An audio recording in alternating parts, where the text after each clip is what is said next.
Colour கண்ணாடி cricket voice மீடியாவை அடுத்து vlogabala சப்ஸ்கிரைப் பண்ணுங்க. அவன் சும்மாவே எதுக்குடா அவனை தொட்ட? அவன் சுடு தண்ணியிலேயே கைய விடுவான், உன்னை சும்மாவா விடுவான்? அவன் உன்னை சும்மாவா விடுவான்? அவனை தொட்ட அந்த மாதிரி ரீல வச்சு பம்புழுக்குறாங்க இவங்களை. இவங்களுக்கு என்ன பேசுறதுன்னு தெரியல. இன்னைக்கு உதயநிதி ஸ்டாலின் அப்படிதான் சொல்றாரு, வாயடிச்சு போயிட்டாரு, என்ன பேசுனே தெரியல, எழுந்து சும்மாவே நிக்கிறாரு. ஆயு கண்ணு மூக்கு எல்லாம் அடைச்சு போச்சுன்னு வச்சுக்கோங்க. இப்ப அவருக்கு தான் ரியலைஸ் ஆகும். இன்னைக்குதான் உதயநிதி அவருக்கு அது ஒண்ணு நான் சீரியஸா என்ன சொல்றேன்னா, அவருக்கு இன்னைக்கு தான் ரியலைஸ் ஆயிருக்கும். அவரோட நடிப்பை பார்த்தப்ப மக்கள் எப்படி ஆயிருந்திருப்பாங்கன்றது இன்னைக்கு அவருக்கு தெரிஞ்சிருக்கும். நக்கல்யா அவனுக்கு. நீங்க வந்துட்டு திரும்பவும் 2031 நம்ம சிஎம் ஆயிடலாம், எங்க அப்பா சிஎம் ஆவாரு, திரும்பவும் டெபுட்டி சிஎம் ஆவேன், அதெல்லாம் நடக்கவே நடக்காது சார். தண்ணீர் தெளிச்சவங்க எழுப்பலாம். கனவு கால்றதே வேலையா போச்சு. எப்ப பாரு துணை மேயர் சொல்றாரு, இப்ப வேலு மாநகராட்சியில வந்த டெண்டர்ல இருக்கிற எல்லாத்துலயுமே 40% மேயர் கேட்கறாங்க. மாநகராட்சிக்கு வர 10 கோடி டெண்டர்களை வந்து நிறைய டெண்டர்கள் வராம போனதுக்கு துணை மேயர் தான் காரணம்னு மேயர் ஒரு பக்கம் சொல்றாங்க. உண்மையை சொல்றவங்க தெய்வத்துக்கு சமம் சொல்லுவாங்க. இவங்க ரெண்டு பேரும் மாறி மாறி உண்மையை சொல்றாங்க. என்னன்னா அப்ப நான் சொல்லுவேன் உன்னை பத்தி, அந்த ஆர்ச்சி கட்டும் போது அன்னைக்கு சொல்லிடுவேன், எல்லாம் பாக்குறாங்க. அப்புறம் இவர் அப்ப நீ மட்டும் அந்த பள்ளிக்கூடத்தோடைய கேட்டு கட்டுறதுல ஆட்டைய போட்டியே, நானாவது பரவாயில்ல பள்ளிக்கூடம் கேட்டு, நீ அந்த பள்ளிக்கூடத்துக்கு பாத்ரூம் கட்டுறதுல பணத்தை ஆட்டைய போட்டியே, அதை சொல்லவா நானு அப்படின்னு சொல்லுங்களா, சொல்லுங்க, இன்னும் நிறைய சொல்லுங்க. நம்மளால நோட் பண்ணிட்டு இருக்காங்க எல்லாத்தையும். சிஎம் உடைய ஸ்பீச்ல Day 1 தான் இது. இன்னும் நிறைய இருக்கு. 5 years. உங்க கணக்குப்படி 6 மாசம், மக்கள் கணக்குப்படி 5 வருஷம். முதலமைச்சர் ஏன் பேசலன்னு சொல்லிட்டே இருந்தாங்க. இன்னைக்கு பேச ஆரம்பிச்ச உடனே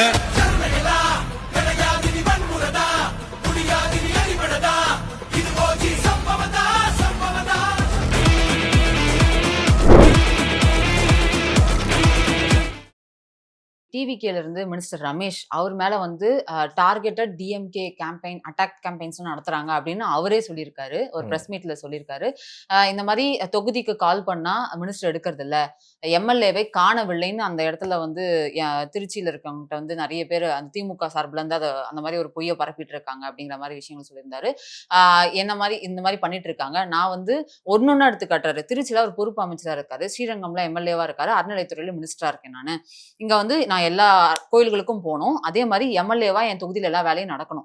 என் தொகுதியில வந்து போன் கால்ஸ் அட்டன் பண்றதுக்கும் ரெஜிஸ்டர் மெயின்டைன் பண்றதுக்குமே ஒரு ஆள் நான் மெயின்டைன் பண்ணிருக்கேன், வச்சுட்டு இருக்கேன். அவங்க வந்து ஒரு எல்லா கால்ஸையும் அட்டன் பண்ணி அந்த விஷயம் நடந்துச்சா, என் கழக தொடர்களை வச்சு அந்த விஷயங்கள் நடந்து முடிஞ்சுச்சா அப்படிங்கிற மாதிரி இதையும் ஃபாலோ பண்ணிட்டு இருக்கேன். அதே மாதிரி அது எங்கெங்கெல்லாம் அந்த அதாவது கோரிக்கையா வைக்கிறாங்களோ, எதெல்லாம் செய்யணும் அப்படின்னு சொல்றாங்களோ, எந்தெந்த விஷயங்கள் செய்யணும்ன்றாங்களோ அது எல்லாமே போட்டோ எடுத்து இந்த விஷயத்த நாங்க பண்ணிருக்கோன்ற ஸ்டேட்டஸையும் நாங்க மெயின்டைன் பண்றோம். அதுக்கான ஆதாரங்களையும் நான் கையில வச்சிருக்கேன். அதே மாதிரி திருச்சியில பொறுப்பு அமைச்சரா நான் இருக்கேன். அதே மாதிரி அங்க இருக்க எல்லா சட்டமன்ற தொகுதியில இருக்க எம்எல்ஏக்களையும் கூப்பிட்டு திருச்சியில என்னென்ன மாதிரி வேலை நடக்கணும் அப்படிங்கிற விஷயத்தையும் நான் பாக்குறேன். அறநிலையத்துறையில வந்து கோயில்களுக்கு என்னென்ன விஷயம் நான் போகும்போது நீங்களே வந்து நிறைய கேமராஸ் வச்சு பிரஸ் மீட்லாம் நான் கொடுத்துட்டு தான் இருக்கேன். அப்படி இருக்கும்போது எம்எல்ஏவை காணவில்லை, பொறுப்பு அமைச்சரை காணவில்லைன்னு டிஎம்கே வந்து டார்கெட்டா பண்ணிட்டு இருக்காங்க. அது மட்டும் இல்லாம நான் ஏதாவது ரிலீஸ் பண்ணேன் அப்படின்னா, திமுக எதிராக ஏதாவது ரிலீஸ் பண்ணா அதை வந்து அது பொய் புகாரா, எப்படி வந்து திருச்செந்தூர்ல நடக்கும்போது மன்னிப்பு கடிதம் அந்த கடிதமா மாத்தி மாத்தி கொடுத்தாங்களா, ஸோ அந்த மாதிரி பண்ணிட்டு இருக்காங்க அப்படிங்கிற மாதிரி விஷயத்தையும் ரொம்ப கிளாரிஃபைடா சொல்லியிருக்காரு. என்ன டார்கெட் பண்றாங்க அப்படிங்கிற மாதிரி விஷயத்தையும் டிவி. இல்லைங்க, அவர் வந்து ஒரு அமைச்சரா இருக்கிறாரு. அவர் வந்துட்டு எந்த இடத்துலயுமே வந்து இவங்க நிராகரிச்சு ஏதோ ஒண்ணு பேசிட்டு இருக்காங்க அப்படின்னு விட்டுட்டு போக முடியாது. அது ஒரு பொறுப்பு இருக்கு அவருக்கு. அந்த பொறுப்பு இருக்கும் ஒரு காரணத்தினால, அவர் இந்த இடத்துல பதில் சொல்ல வேண்டிய ஒரு நிர்பந்தத்துல இருக்கிற காரணத்தினால அவர் இவங்க எல்லாம் பதில் பேசிட்டு இருக்காரு. இதே அந்த பொறுப்புலாம் இல்லாம இருந்திருந்தாரு அப்படின்னா அவர் என்ன மாதிரி பேசியிருந்திருப்பாருன்றதை நம்மளால யோசிச்சு பார்க்க முடியுது. பட் அந்த பொறுப்புல இருக்கிற காரணத்தினால இதெல்லாம் கட்டுப்படுத்திக்கிட்டு ஒரு பொறுப்பான ஒரு பதில் சொல்ல வேண்டிய இடத்துல இருக்கிறனால ஒரு பொறுப்பா பேசிட்டு இருக்காரு. இல்ல அப்படின்னா இவங்களுக்குலாம் இந்த பதில்லாம் வருமா இந்நேரம்? நம்ம எப்படி இவங்கெல்லாம் ஸ்கிப் பண்ணிட்டு போறோம், ஜோக்பா ஓகே நல்லா இருந்துச்சு, நல்ல ஜோக், அடுத்த ஜோக் அப்படின்னு சொல்றாங்க. அந்த மாதிரி வந்துட்டு இவங்களை ஸ்கிப் பண்ணிட்டு போயிருப்பாரு அவரும் சேனல் ரிமோட்டை மாத்துற மாதிரி. பட் அன்பார்ச்சுனேட்லி இவங்கெல்லாம் பதில் சொல்ல வேண்டிய இடத்துல அவர் இப்ப இருக்கிறதுனால அது கொஞ்சம் எனக்கு வருத்தமா தான் இருக்கு. டிஎம்கேக்கெல்லாம் பதில் சொல்ல வேண்டிய நிலைமையில இருக்கிறீங்களா பாஸ்? நீங்க இருக்கிற வேலையை பாருங்க, உங்க மக்கள் பணியில இருக்கிறீங்க, அதை பண்ணுங்க. இதுக்கெல்லாம் என்ன, நீங்க உங்க சிஎம்ஏ லெஃப்ட் ஹேண்ட்ல டீல் பண்ணிட்டுக்கிறாங்க இவரை, நீ இதுக்கு பதில் சொல்றீங்க அப்படின்ற மாதிரி தோணுது. பட் ரியாலிஸ்டிக்கலி பார்க்கும்போது அது அவங்களுக்கு அந்த வழி கிடையாது, பதில் சொல்லி தான் ஆகணும். ஸோ அவர் சரியாக பதில் சொல்லிருக்காரு. அவருடைய வேலைப்பாடுகள் எப்படி இருக்குது, என்ன மாதிரி பணிகளை அவர் செய்கிறாருங்கிறது வந்துட்டு மக்களுக்கு நல்லா தெரியும். அது வந்துட்டு அறநிலையத்துறை அமைச்சராக வந்துட்டு சும்மா நம்ம சொல்லக்கூடாது. உண்மையாகவே ஒவ்வொரு இடத்துலையும் போய் வந்துட்டு இன்னைக்கு வந்து ஒரு அறநிலையத்துறைக்கு கீழே இருக்கக்கூடிய ஒரு கோவிலில் வந்துட்டு கோவில் பிரசாதத்தில் அதுவும் ஒரு ஃபுட் ப்ராடக்ட் தானே, அதுல ஒரு எக்ஸ்பைரி டேட் இருக்கணும் அப்படின்ற விஷயத்துல இருந்து ஆரம்பிச்சு அவர் யோசிக்கிறது, அவர் எடுக்கக்கூடிய முன்னெடுப்புகள் எல்லாமே வந்துட்டு மக்கள் பாராட்டுறாங்க. 2031 திரும்ப அவர் எம்எல்ஏவாக்கி அமைச்சராக்கி இதே போல அவர் இருந்தாருன்னா இவரையும் சரி டிவிகேவையும் ஜோசப் விஜய் அவர்களையும் எல்லாரையுமே வந்துட்டு திரும்ப சிஎம் ஆக்கி எல்லாம் பண்ணி ரிப்பீட் மோட்ல ஓடிட்டு இருக்கோம். நீங்க இதே மாதிரி நீங்க ரிப்பீட்ல அப்படியே கத்திக்கிட்டே ஒரு நிமிஷம் நிறுத்து, கேஷ்ல திருப்பி போடு, இப்ப கத்து அப்படின்ற மாதிரி. நம்ம முதல்ல அந்த சைடு ஏ சைடு பி கேசட் இருக்கும், இந்த சைடு ஏ போர் அடிச்சு அப்படின்னா கேஷ் திருப்பி சைடு பில போடுவோம். இது கொஞ்சம் நல்லா இருக்கே அப்படின்னு சொல்லி அந்த மாதிரி வந்துட்டு இவங்களை சைடு ஏ சைடு பி மாதிரி வச்சுக்கணும். இப்படி கத்துறது பிடிக்கல அப்படின்னா திரும்பி அந்த பக்கம் திரும்பி கத்து, கொஞ்சம் வித்தியாசமா இருக்கேன், இப்ப கத்திட்டே போயிட்டு வந்துடுறாரு அப்படின்னு இவங்க அப்படியே ஹோல்டில் வச்சுட்டு இவங்களை கொஞ்சம் பொம்மை மாதிரி யூஸ் பண்ணிக்கலாம். நம்ம நைஸ் இந்த சர்வீசஸ் வி ஷுட் அப்ரிஷியேட். அதே மாதிரி ஃபினான்ஸ் மினிஸ்டர் மரிய வில்சன் அவர் ஒரு வெள்ளை அறிக்கை விட்டாரு சார்.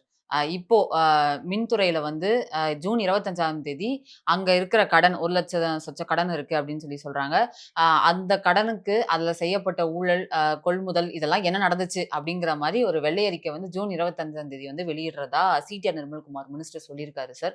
இதுல வந்து எத்தனை பேர் சிக்க போறாங்க, எவ்வளோ இதுல லேக்ஸ் தௌசண்ட்ஸ்லாம் இருக்காது, இதுல எப்படியும் லேக்ஸ் க்ரோர்ஸ் அந்த மாதிரி தானே சார். லேக்ஸ் க்ரோர்ஸ் தனியா சொல்லாதீங்க, லேக்ஸ் ஆஃப் க்ரோர்ஸ் அப்படி சேர்த்து சொல்லுங்க. அப்பதானே ஒரு கெத்தா இருக்கும் பாக்குறதுக்கு.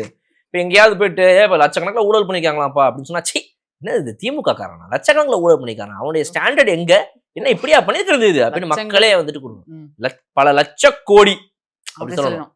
பல லட்சக்கணக்கான கோடி கேட்கும் போது தலை கிருன்னு சுத்துது, அது மாதிரிதான் இருக்கும். அதுதான் திமுகவுடைய மாஸ்டர் மைண்ட் பவர்.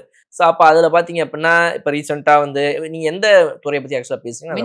மின்துறை. அதாவது வந்துட்டு இந்த 70,000 எம்ப்ளாயீஸ்க்கான வேகன்சி இருக்கிற அந்த துறை தானே, அதிக கடன் இருக்கிற துறை. அப்புறம் வந்துட்டு ஒரு 90,000 டிரான்ஸ்ஃபார்மர்கள் வாங்கப்பட்டது, இதை தெரியாமல் பேசக்கூடாது அப்படின்னு முன்னாள் அமைச்சர் ஒருத்தர் பேசணும். டக்குன்னு இப்ப இருக்கிற அமைச்சர் எதிர்ச்சுன்னு அந்த 90,000-ல் 44,000 வந்து சிபிஐ என்கொயரியில் இருக்கிறது அப்படின்னு சொன்னோன்னே ஆஹா பிடிச்சிட்டாங்களா அப்படின்ட்டு அமைதியா உட்காந்தாரு. அந்த துறையை பத்தியா பேசுறீங்க? ரைட், ஓகே, நம்ம கரெக்டாக தான் புரிஞ்சுட்டு இருக்கிறேன், மக்களும் கரெக்டாக புரிஞ்சுட்டு இருப்பாங்க. வெரி ஹாப்பிங்க, ஜாலியா இருக்குது. அதாவது வந்துட்டு பாலிடிக்ஸ் இவ்வளவு ஜாலியா பேசுறதுக்கு உதவுற இந்த திமுகவை என்ன சொல்லி நான் நன்றி சொல்றதுன்னே எனக்கு தெரியல.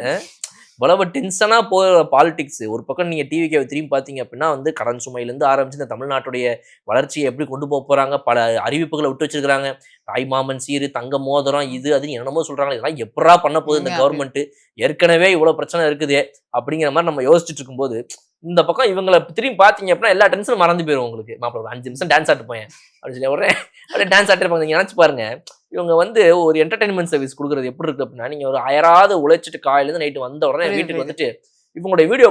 இப்போ நிறைய பேர் ஆக்சுவலாக என்ன பண்றாங்கன்னா, டிவிகே உடைய கவர்மெண்ட் என்னெல்லாம் பண்ணுதுங்கிற நல்லதுகளை பார்க்கறதுக்கு எவ்வளவு டைம் ஸ்பெண்ட் பண்றாங்களோ அதுக்கு equally they are spending time to watch these fun also. இந்த என்டர்டைன்மெண்ட்டை பார்க்கறதுக்கு நேரம் செலவழிக்கிறாங்க. தூங்க போகிறது முன்னாடி ஒரு 10 நிமிஷம் பார்த்துட்டு தூங்குவோம். நல்லா கதறான்ல, ஆடு நல்லா ஆடு. அப்புறம் நீ என்ன ஆட்டம் ஆடி இருந்திருப்ப இத்தனை வருஷமா, இன்னும் ஒருத்தன் ஆட்டம் காட்டுறான் அப்படின்னா அவ்வளோ நல்லா இருக்கு. இந்த வீடியோல கூட அவன் சும்மாவே நீ வேற சுடுதண்ணியா அவன் உன்னை சும்மாவா விடுவான், அவனை தொட்ட அந்த மாதிரி ரீல வச்சு வம்புழுக்குறாங்க இவங்களை. இவங்களுக்கு என்ன பேசுறதுன்னு தெரியல. வெளியே வந்து நின்னுட்டு பர்சனல் அட்டாக் பண்றதுல இருந்து ஆரம்பிச்சு இன்னைக்கு உதயநிதி ஸ்டாலின் அப்படிதான் சார் இருந்தாரு. வாயடிச்சு போயிட்டாரு, என்ன பேசுனே தெரியல, எழுந்து சும்மாவே நிக்கிறாரு. ஆதாரத்தை காட்டுங்க அப்படின்னு சொல்றாரு. அவர் அங்க பேச வந்த விஷயமே வேற. நிறைய அவர் முதல்வர் சொன்னாரு, எதுக்காக அதை எந்திரிச்சு என்னத்தை ஆதாரம் கேட்கணும்ல, வாயடிச்சு போயிட்டாருன்னு சொல்ல போனா வாய் கண்ணு மூக்கு எல்லாம் அடைச்சு போச்சுன்னு வச்சுக்கோங்க. அது இப்ப அவருக்கு தான் ரியலைஸ் ஆகும். இன்னைக்குதான் உதயநிதி அவருக்கு பயங்கரமா அது ஒண்ணு. நான் சீரியஸா என்ன சொல்றேன்னா, அவருக்கு இன்னைக்கு தான் ரியலைஸ் ஆயிருக்கும். அவரோட நடிப்பை பார்த்தப்ப மக்கள் எப்படி ஆயிருந்திருப்பாங்கன்றது இன்னைக்கு அவருக்கு தெரிஞ்சிருக்கும்.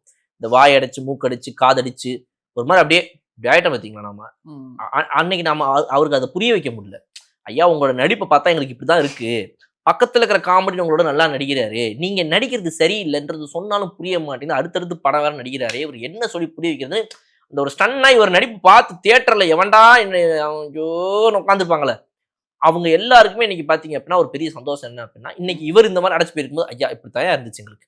ஒரு 6 வருஷத்துக்கு முன்னாடி வரைக்கும் நீங்க நடிச்சுட்டு இருந்தீங்க பாத்தீங்களா, அப்புறம் கடைசியா ஒரு முடிவு எடுத்தீங்க. நீங்க உங்களுடைய வாழ்க்கையிலேயே வந்து நீங்க எடுத்த பல முடிவுகள் என்னதுங்க, இந்த திட்டமா அந்த திட்டமா? இல்லங்க அந்த திட்டத்துல ஒரு முக்கியமான திட்டம். என்ன திட்டம்? நீங்க நடிக்கவே கூடாதுன்னு ஒரு திட்டம் போட்டீங்கல்ல, அது வந்து ரொம்ப நல்ல முடிவு ஐயா. அதுதான் எங்களை வாழ்க்கையில இருந்தே வந்து ஒரு சினிமா பக்கம் நம்ம போலாம், தியேட்டருக்கு போலாம் இனிமேல அப்படின்ற நிம்மதியை கொடுத்துச்சு. ஏன்னா என்ன ஆகுதுன்னா, இவர் நடிச்ச சில டைரக்டர்ஸ் எல்லாம் பாத்தீங்க அப்படின்னா வந்து கொஞ்சம் நல்ல டைரக்டர்ஸா இருக்க போக அந்த டைரக்டருக்காக எல்லாம் படத்தை பார்த்துக்காக எப்படியாவது ஏமாந்து மக்கள் போயிடுறாங்க தியேட்டருக்கு. இவரை பார்த்ததுக்கு அப்புறம் பாத்தீங்க அப்படின்னா அடுத்த ஒரு 6 மாசத்துக்கு சினிமாவை பாக்குற ஆசையே போயிடுது இவங்களுக்குலாம். ஃபர்ஸ்ட் படமே 100 டேஸ் ஓடுச்சு. 100 இயர்ஸா? 100 டேஸ். 100 டேஸா? அது ஒரு கொடுமை வேற. அதான் அது ஒரு சந்தானத்துக்காக ஓடிச்சு இந்த படம். இவருக்காக டைரக்டர் ராஜேஷ்காக ஓடிச்சு இந்த படம். அன்சிக்காக ஓடிச்சு இந்த படம். இவர் என்னத்த பண்ணாரு அதுல? இவர் போயிட்டு விடுங்க. சோ அப்ப இவர் வந்துட்டு இந்த மாதிரிலாம் நடிச்சுட்டே இருக்கும்போது இவர் ஏதாவது ஒரு படம் பண்ணிடுறாரு, அதை போய் தெரியாம பாத்துடுறாங்களா? ஒரு 6 மாசத்துக்கு யாராவது ஒருத்தவங்க மாப்பிள்ள தேட்டர் போலாமல, அதை பத்தி மட்டும் என்கிட்ட பேசாதடா, நான் ஒரு மாறு இருக்கிறேன், என்கிட்ட பேசாத. நீ ஏன்டா என்னடாச்சு? இல்ல ஒரு படம் பார்த்தேன்டா, அதுக்கப்புறம் என்னால வந்து எதுவும் பண்ண முடியலடா. ஏன்டா என்னடா நீயே கொஞ்சம் பாரு அப்படின்னா அவன் அப்படியே உறைஞ்சு போயிடுறான். அங்கே இரு, போன கொண்டா கிளம்பு. ஸோ அப்போ இந்த மாதிரிலாம் நிறைய விஷயங்களை பண்ண இவர் இன்னைக்கு ஒரு நல்ல ஒரு இடத்துல இருக்கிறாரு. சூப்பர் ரைட்டு, ரிலாக்ஸ்டா இருங்க, டென்ஷன் ஆகாதீங்க. ஏன் டென்ஷன்? Y tension? நீங்க பண்ணி வச்சதெல்லாம் இப்போ வெளியே வர ஆரம்பிச்சிருச்சு. டே 1 தான் இது. சிஎம் உடைய ஸ்பீச்ல டே 1 தான் இது. இன்னும் நிறைய இருக்கு. 5 இயர்ஸ். உங்க கணக்குப்படி 6 மாசம், மக்கள் கணக்குப்படி 5 வருஷம். சொல்ல முடியாது சார், அது 10 வருஷமா இருக்கலாம். இல்லங்க, மினிமம் கேரண்டி 5 வருஷம். ரைட்டுங்களா? அது வரையும் மூடி போகட்டும். நீங்க வேணா உங்களோட சைடுல நீங்க பண்ண வேண்டியது பண்ணுங்க. அதாவது வந்து இந்த ஆட்சியை எப்படி கலைக்கலாம், விசிகாவுடைய மனசை எப்படி மாத்தலாம், கம்யூனிஸ்ட் ஐயுஎம்எல் எப்படி திரும்பவும் யோசிக்க வைக்கலாம், இதெல்லாம் நீங்க ட்ரை பண்ணுங்க. இது உங்களுடைய தலையாய கடமை. இத பண்ணலன்னா நீங்க திமுகவே கிடையாது. நீங்க வந்து கடைசி வரைக்கும் என்னண்ணே பாருங்க ஒண்ணுமே சரியில்லை, என்னவோ ஆச்சு, இதுல போய் நீங்க வேற உட்காந்துருக்கீங்க அமைச்சரா, அவங்க என்னவனே போங்கண்ணே இப்படின்னு விசிக ஆளுங்களையும் ஐயுஎம்எல் காங்கிரஸையும் உட்கார வச்சு பேசலான்னு ஒரு நினைப்புல இருப்பீங்க நீங்க. அவங்க பதிலுக்கு என்ன கொடுப்பாங்கன்னு எனக்கு தெரியாது, அது எனக்கு தெரியல. பட் இந்த முயற்சி எடுப்பாங்க, அவங்க எடுத்துட்டே தான் இருப்பாங்க. ஆல்ரெடி எடுத்துட்டு இருப்பாங்க தினம். அதை எடுங்க, நீங்க ட்ரை பண்ணுங்க. அது உங்களுடைய கடமை திமுகவா, அதை பண்ணுங்க. பட் ஆனா you will be at loss. கண்டிப்பா சொல்றேன், உங்க பக்கம் ஒரு திரும்ப மாட்டாங்க இனிமேல். நீங்க வந்துட்டு திரும்பவும் 2031ல நம்ம சிஎம் ஆயிடலாம், எங்க அப்பா சிஎம் ஆவாரு, நான் திரும்பவும் டெபுட்டி சிஎம் ஆவேன். இதுல வந்து என்ன நினைச்சிட்டு இருக்கீங்க?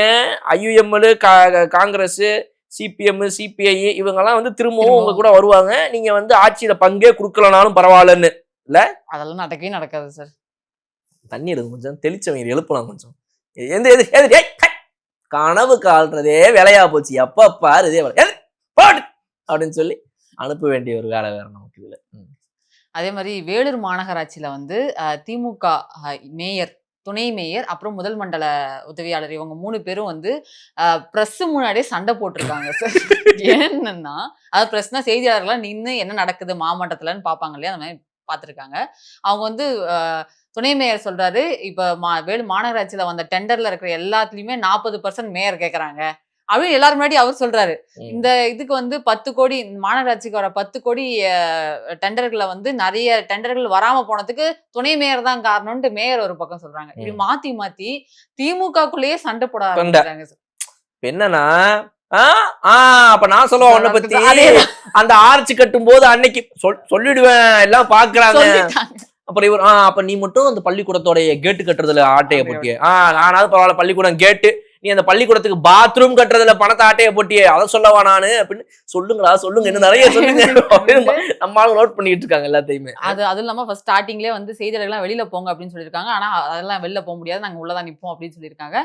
நீங்க எப்பயாவது உண்மையை ஒத்துப்பீங்க, இப்போ நாங்க வெளியே வேற போயிடணுமா? நாங்க ஆட்சி மாறின உடனே மாநகராட்சி அதிகாரிகள்லாம் வராம போயிருக்காங்க. சரி, இது திமுக சம்மந்தப்பட்டதான், எப்படி பேச போறாங்க, அவ்வளவுதான் பேச வைக்க போறாங்க, இங்க போய் நமக்கு எதுவும் வேலை இல்லைன்ற மாதிரி இருந்திருக்காங்க. ஆணையர்கள்லாம், மாவட்ட ஆணையர்கள்லாம் போகாம இருக்காங்க, அதிகாரிகள்லாம். இவங்க 3 பேரும் வந்து அவங்க வராத டென்ஷன்ல வந்து ஸ்டார்ட் பண்ணிருக்காங்க. இந்த மாதிரி இந்த டெண்டர்லாம் வரலன்னு மாத்தி மாத்தி அவங்க உண்மையை ஒத்துக்கிட்டாங்க சார் கேமரா முன்னாடி. அவ்வளவுதான். நான் என்ன சொல்றேன், இந்த மாதிரி மொத்த திமுக ஒத்துக்குச்சுன்னா டென்ஷன் குறைஞ்சது இல்லை நமக்கு. அதை பண்ண மாட்டேங்கிறாங்க இந்த மாமன்ற உறுப்பினர்கள். இவங்க பண்ற இதெல்லாம் வந்து இன்னும் கொஞ்சம் இந்த எம்எல்ஏக்கள், அப்புறம் மினிஸ்டருங்க, எக்ஸ் மினிஸ்டரா இருந்தவங்க, இவங்கெல்லாம் கொஞ்சம் பண்ணிட்டாங்கன்னா பிரச்சனை முடிஞ்சுதுங்க. எதுக்குங்க நம்ம வந்துட்டு இப்ப இன்னைக்கு பாத்தீங்கன்னா தாவேக்கா ஒண்ணு சொல்லுது, அதை வந்து இவங்க இல்ல எங்க நிரூபிங்க பார்ப்போம் ப்ரூஃப்ன்றாங்க. இந்த பிரச்சனையே இருக்கு, அதுல ஸ்மூதா போயிடும்ல. நீங்க பார்த்து காமெடி சர்வீஸ் ஒரு சைடு பண்ணிட்டு இருப்பீங்க, இவங்க வந்து மக்கள் பணியை பண்ணிட்டு இருப்பாங்க. உண்மையெல்லாம் ஒத்துக்கிட்டீங்க அப்படின்னா ஒரு நாள் கையை கொடுத்து ரைட்டு முடிஞ்சு போச்சு, உனக்கு 7 வருஷம், உனக்கு 5 வருஷம், நீ 15 வருஷம், அவ்வளவு முடிஞ்சு போச்சு, கிளம்புங்க சார், குடிச்சு போங்க சாமி, எல்லாம் ஒத்துக்கிட்டேன், வாயை ஒத்துக்கிட்டேன், இனிமேல் வந்துட்டு கோர்ட் டைம் மிச்சம், எல்லாம் மிச்சம், ஒத்துக்கிட்டாங்க, எல்லாம் கிளம்புங்க அப்படின்னு சொல்லி டோட்டல் வாஷ் அவுட் பண்ணி இவங்க எல்லாரையும் தூக்கி உள்ள வைக்க வேண்டிய இடத்துல வச்சு விட்டுட்டு நீட்டா இந்த ஸ்டேட்டை நடத்த வேண்டிய வேலைகளை பார்க்க ஆரம்பிச்சிருவாங்க. அதுக்கு எதுனா ஒரு ஹெல்ப் பண்ணாங்க அப்படின்னா நல்லா இருக்குங்கிறதான் பாக்குறேன். பட் அது வந்துட்டு எம்எல்ஏக்களும் கொஞ்சம் கன்சிடர் பண்ணணும். they have to really consider this. Sir, TASMAC minister Vignesh அவர்கள் சொல்லியிருக்காரு இந்த டாஸ்மாக் பிரைவேடைசேஷன் பத்தி, எந்த பிரைவேட் கிளப்ஸுமே நாங்க இதுவரை லைசன்ஸ் கொடுக்கல, எல்லாமே கவர்மெண்ட்டால தான் இயங்கப்பட்டிருக்கு அப்படிங்கிற மாதிரி ஒரு விஷயத்த வந்து பிரஸ் மீட்ல சொல்லியிருந்தாரு. ஏன்னா அதுக்கு காரணம் என்னன்னா, இவங்க என்ன சொன்னாங்கன்னா FL2 லைசன்ஸ் சொல்லுவாங்க. FL1, FL2, FL3 நம்ம ஏற்கனவே நம்ம வீடியோல பேசியிருந்தோம். ஸோ இப்போ இந்த FL2ங்கிறது என்ன அப்படின்னா வந்துட்டு நீங்க சொல்ற இந்த பிரைவேட் கிளப்ஸ், அதாவது வந்துட்டு பிரைவேட் பாரு, பிரைவேட் கிளப் இருக்கும். அதாவது வந்து அதில் போனீங்கன்னா ஒரு பாட்டுக்கிட்டலாம் போட்டிருப்பாங்க, உட்காந்துனா பாட்டு கேட்டு டான்ஸ் கின்ஸ் ஆடிட்டு இருப்பாங்க, குடிச்சு கிளம்பி முடிச்சு வந்துடலான்ற மாதிரி இருக்குமா. அப்போ இந்த மாதிரி இருக்கக்கூடிய இந்த பிரைவேட் பார்லாம் வந்துட்டு FL2 லைசன்ஸ் நாங்கள் ஆட்சிக்கு வந்ததுல இது வரைக்கும் ஒன்றும் கூட புதுசாக கொடுக்கல. அப்போ நீங்கள் என்ன சொன்னீங்க இதுக்கு முன்னாடியே, இங்கே வந்து டாஸ்மாக க்ளோஸ் பண்ணுறாங்க சார், இது க்ளோஸ் பண்ண உடனே ஆப்போசிட்ல பாத்தீங்க அப்படின்னா வந்து 4 பிரைவேட் கிளப் ஓபன் ஆகுது சார், என்ன சார் நடக்குது இந்த ஆட்சியில அப்படின்னு. டேய் வாய மூடு புரும் சார், பொய்யா பேசிட்டு பண்ணி உனக்கு வேற வட்டியே கிடையாது, அமைச்சரை கூப்பிடுங்க அப்படின்னு அமைச்சரை கூப்பிட்டு அமைச்சர் இது வரைக்கும் ஒரு லைசன்ஸ் கூட தரல. அப்படிதான் 717 மதுக்கடையோ நீங்க க்ளோஸே பண்ணல, 4 தான் க்ளோஸ் பண்ணிருக்கீங்கன்னா எல்லாம் போய் வெப்சைட்ல பாருங்க, எல்லாம் நம்பரோட சேர்த்து எந்தெந்த மாவட்டத்துல இதெல்லாம் க்ளோஸ் பண்ணிருக்கேன்றது மாதிரி சொல்லிட்டாரு. 717 கடையை க்ளோஸ் பண்ணதுக்கு எதிர்ப்பு எதனா ஒன்று பேச சொல்லுங்க. அவன் இவங்க எதிர்கட்சி தலைவரை பேசவே மாட்டேங்கிறாங்க. பார்ட்டி ஃபண்டுக்கு கோவப்பட்டீங்கல்ல, 717 கடைகளை எதுக்கு சார் மூடுனீங்க? அது வந்துட்டு பள்ளிக்கூடங்கள் பக்கத்திலே கிடையாது. அந்த பள்ளிக்கூடங்கள் பக்கத்துல இருக்கக்கூடியதாக நீங்க சொல்லக்கூடிய இடங்கள்ல யாராவது ஒருத்தன் குடிச்சிட்டு அங்கேயே பகல்ல படுத்து கிடந்து அந்த பள்ளிக்கூடங்களுக்கு உள்ளெல்லாம் போய் தொந்தரவு பண்ணதெல்லாம் நடக்கதே கிடையாது. திரைப்படத்துல நீங்க இந்த மாதிரி ஒரு சீனை வச்சுட்டீங்களேங்கிறதுக்காக நீங்க பள்ளிக்கூடத்து பக்கத்துல இருக்கிற டாஸ்மாக வந்து மூட ட்ரை பண்றீங்க. ட்விங்கிள் ட்விங்கிள் லிட்டில் ஸ்டார் அப்படின்னு சொல்லிட்டு இன்றைய முதல்வர் அன்றைய நடிகராக இருந்த விஜய் அவர்கள் வந்துட்டு பள்ளிக்கூடத்துல வந்து இந்த மாதிரி வந்து குடிச்சுட்டு பக்கத்துல இருக்கிற டாஸ்மாக, பக்கத்துல ஒரு ஒயின் ஷாப் டாஸ்மாக்னா அவங்க குடிச்சிட்டு பக்கத்துல ஸ்கூல்ல வந்து படுத்து கிடக்குறாங்க, இந்த மாதிரி ஒரு பிரச்சனை இருக்குதுங்கிறத அவருடைய ஒவ்வொரு திரைப்படங்கள்ல ஒவ்வொரு பிரச்சனைகளை காட்டின மாதிரி இந்த படங்கள்ல இந்த பிரச்சனையை காட்டியிருப்பாரு. அப்ப அந்த மாதிரி ஒரு சீனை வச்சுட்டீங்களேங்கிறதுக்காக நீங்க வந்து இந்த மாதிரி சொல்றீங்க. தமிழ்நாட்டுல பள்ளிக்கூடங்களுக்கு பக்கத்துல டாஸ்மாகே கிடையாது. அப்படி ஒரு டாஸ்மாக் இத்தனை வருஷமா நாங்க நடத்த விட்டதே கிடையாது. நடத்துறதுக்கு நாங்க முதல்ல லைசன்ஸே கொடுக்கலங்க. ஐயோ, ஒரு பள்ளிக்கூடம் இருக்குது இதுக்கு பக்கத்துலயா, ஒரு பேருந்து நிலையம் இருக்குது இதுக்கு பக்கத்துலயா அப்படின்னா நாங்க வந்துட்டு யோசிச்சோங்க. நாங்க கொடுக்கவே இல்லைங்க. ஒரு லைசன்ஸ் கூட சொல்லுங்க. சொல்ல முடியாது. நீங்க வந்து ரொம்ப தூய அரசியல் பண்ணவங்க, நீங்க ரொம்ப டீசென்ட் பாலிட்டிஷியன்ஸ், உங்ககிட்ட காசு பேச எதுவுமே கிடையாது. வரும்போது இப்ப கூட வந்து இன்னைக்கு காலையில சட்டமன்றத்துக்கு கடைசியா வந்தப்போ சைக்கிள்ல தான் வந்தாங்க எல்லாருமே. ஒருத்தர்லாம் லிஃப்ட் கேட்டு தான் வந்திருக்காரு.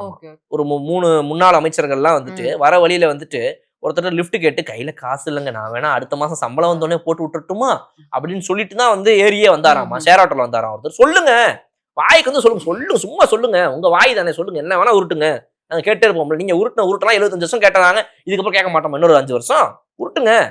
அப்போ இந்த மாதிரி இவங்க வந்து இவ்வளவு பொய்கள் சொல்லும் போது இதெல்லாம் வந்துட்டு சில இடங்கள்ல போட்டு காட்ட வேண்டிய ஒரு இது கட்டாயம் இருக்குது. அதனால வந்து இன்னைக்கு விக்னேஷ் அவர்கள் வந்து அமைச்சர் சொல்லியிருக்காரு அப்படிங்கும்போது இதுக்கு நீங்க பதில் சொல்லுங்க.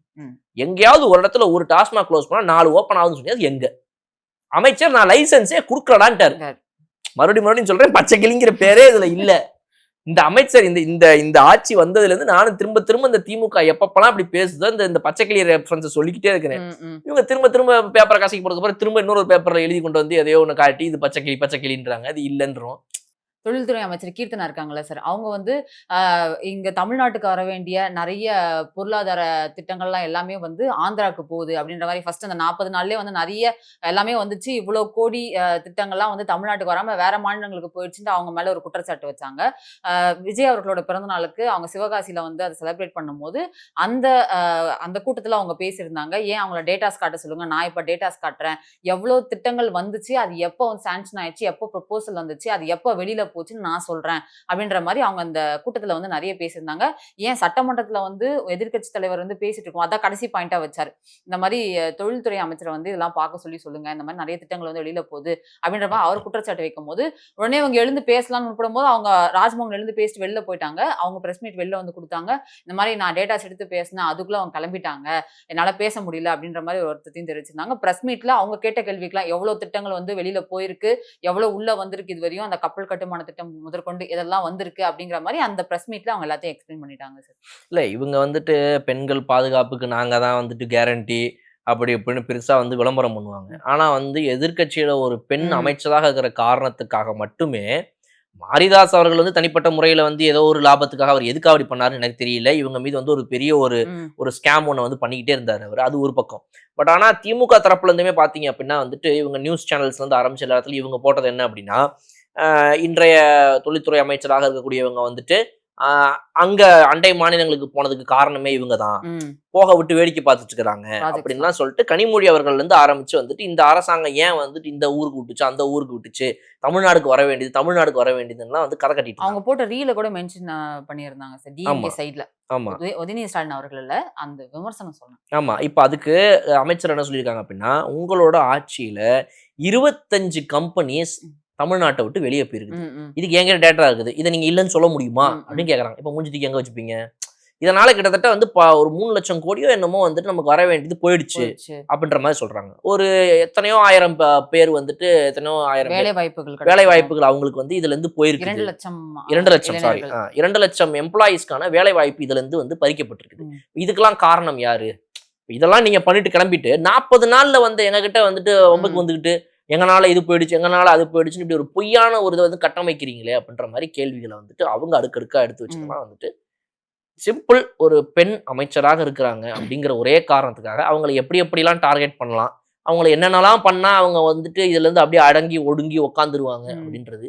பட் இவங்க ஒண்ணு ஞாபகம் வச்சுக்கணும், இந்த மாதிரி ஒரு பெண்ணை பண்ணா இவங்க அடங்கி ஒடுங்கி உக்காந்துருவாங்கன்னு நினைச்சனாலதான் இன்னைக்கு ஜெயலலிதா அப்படின்றவங்க வந்துட்டு 5 முறை சிஎம் ஆனாங்க. அதுக்கு காரணமும் இவங்க அப்படி நினைச்சதுதான். அதனால இந்த மாதிரி நினைக்கிறதையாவது இனிமேல் அவங்க குறைச்சிட்டாங்க அப்படின்னா வந்துட்டு இல்ல அது நினைக்கட்டும், நினைக்கிறது நல்லதுதான். ஏன்னா அப்ப அவங்க நினைக்கதான் நம்ம ஊர்ல இருக்கிற பெண்களும் இன்னும் வந்து இவங்களெல்லாம் அடிச்சு உடைக்கணும்டா, இவங்க இப்படி நினைக்கவே கூடாது இனிமேல அப்படின்னு அதை உடைக்கிறதுக்காகவே நம்ம ஊர்ல இருக்கிறவங்க இன்னும் நல்லா வராங்க. அதனால அவங்க இப்படி நினைக்கட்டும். வேற சில முக்கியமான விஷயங்கள் அடுத்தடுத்த முக்கியமான விஷயங்கள்னு சொல்றீங்க, இந்த மாதிரி நிறைய காமெடியான விஷயங்கள்லாம் திமுக பத்தியும் பேசுவோம். முக்கியமான விஷயங்கள் ரெண்டையும் சொல்லணும் இனிமேல் நீங்க. ஏன்னா வந்துட்டு முக்கியமான விஷயங்கள் நம்ம நாட்டுல நடக்குது, இந்த மாதிரி தேவையில்லாதது நடக்குது. But it is okay, we need some relief. ஒரு ஸ்ட்ரெஸ்ல இவ்வளவு இருக்கிறோம், என்டர்டெயின்மெண்ட் வேணும் நமக்கு. அதனால வந்து திமுக வாழ்க, திமுகவின் என்டர்டெயின்மெண்ட் வாழ்க. Okay, thank you.